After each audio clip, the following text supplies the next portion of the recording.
Have you ever felt that strange chill in a hotel room? That feeling like you're not entirely alone, even when the door is locked and the curtains are drawn. Hotels, with their constant flow of people and untold stories, are prime locations for a good ghost story.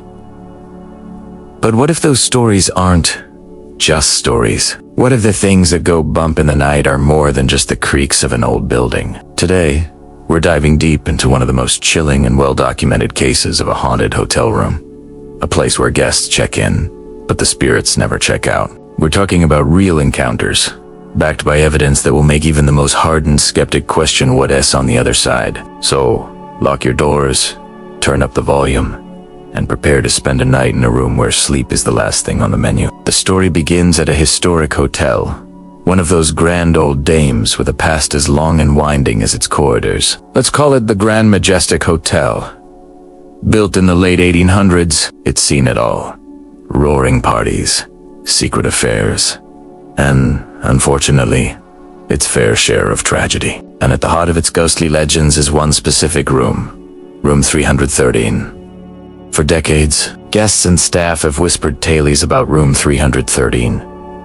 They talk about disembodied voices, objects moving on their own, and the unnerving feeling of being watched. But these were just stories, easily dismissed as overactive imaginations, or the groans of an old building. That is, until a young couple, let's call them Mark and Sarah, decided to spend their anniversary weekend at the Grand Majestic. They weren't ghost hunters, just an ordinary couple looking for a romantic getaway. When they were handed the key to room 330, they had no idea they were about to become part of the hotel's most terrifying chapter.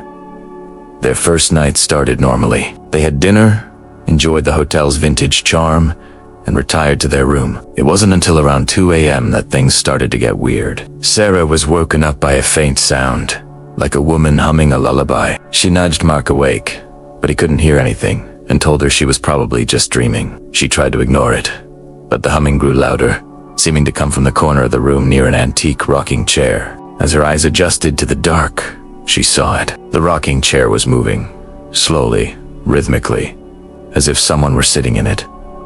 But it was empty. Frozen with fear, she shook Mark awake again. And this time, eyewitness. The chair rocked back and forth, creaking in the dead silence of the room. They huddled together under the covers, too scared to move or even speak. The humming continued, a sad, melodic tune that seemed to fill the entire space. After what felt like an eternity, the rocking stopped, and the humming faded away. They didn't sleep a wink for the rest of the night. The next morning, shaken but trying to rationalize, they chalked it up to a draft, or the hotel's old foundation. They decided to stay, not wanting to ruin their anniversary. Big mistake.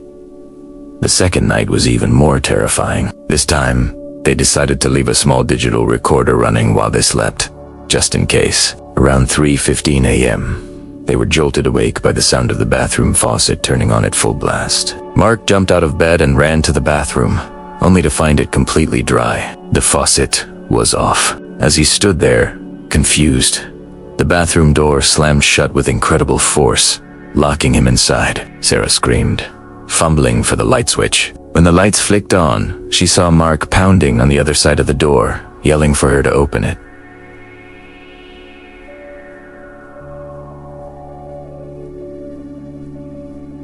But the old-fashioned lock was jammed. She could hear him panicking, and then she heard something else from inside the bathroom, a low, guttural growl. It was a sound that was distinctly not human. Sarah, in a panic, used her cell phone to call the front desk. A night manager and a security guard rushed up.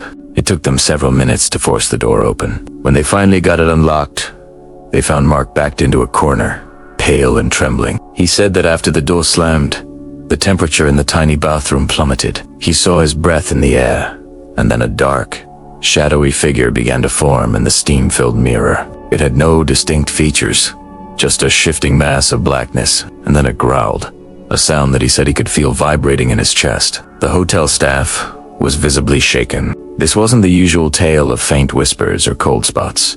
This was aggressive, physical, and terrifying. They immediately moved Mark and Sarah to a different room on a different floor, and the couple checked out first thing in the morning, cutting their trip short.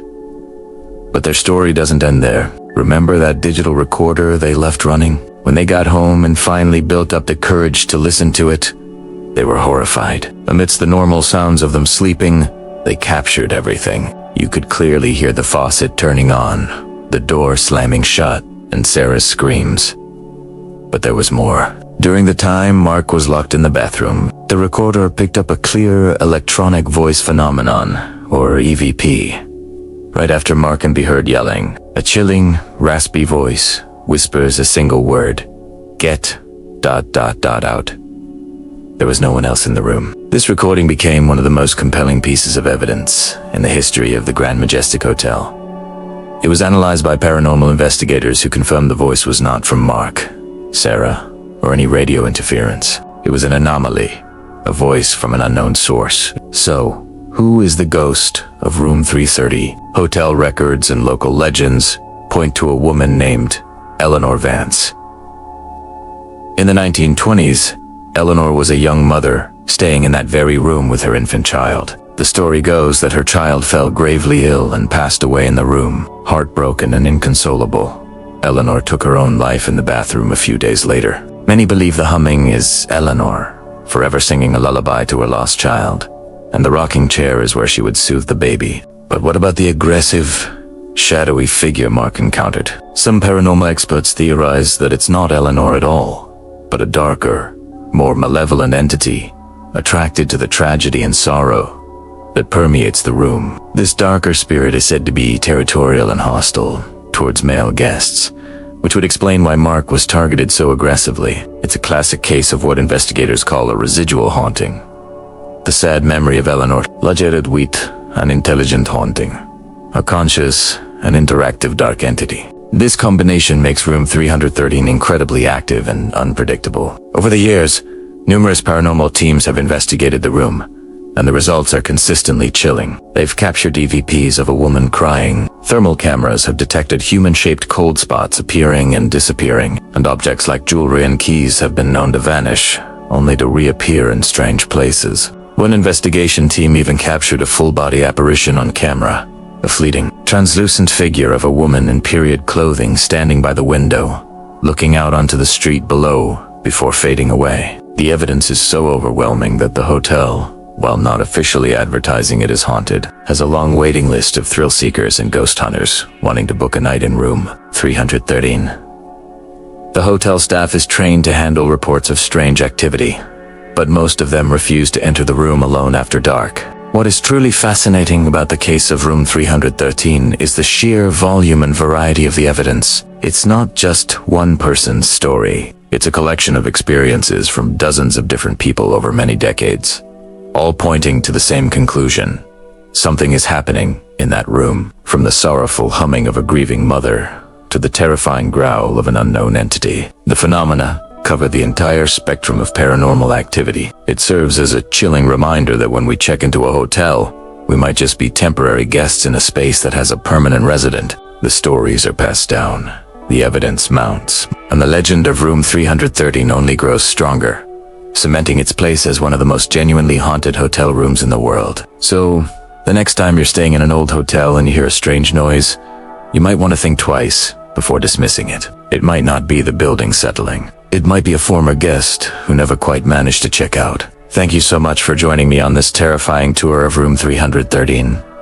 What do you think? Would you be brave enough to spend a night there? Let me know your thoughts in the comments below. If you enjoyed this dive into the paranormal, don't forget to hit that like button and subscribe for more spooky stories and unexplained mysteries. Stay curious, stay safe, and maybe sleep with the lights on tonight. See you in the next video.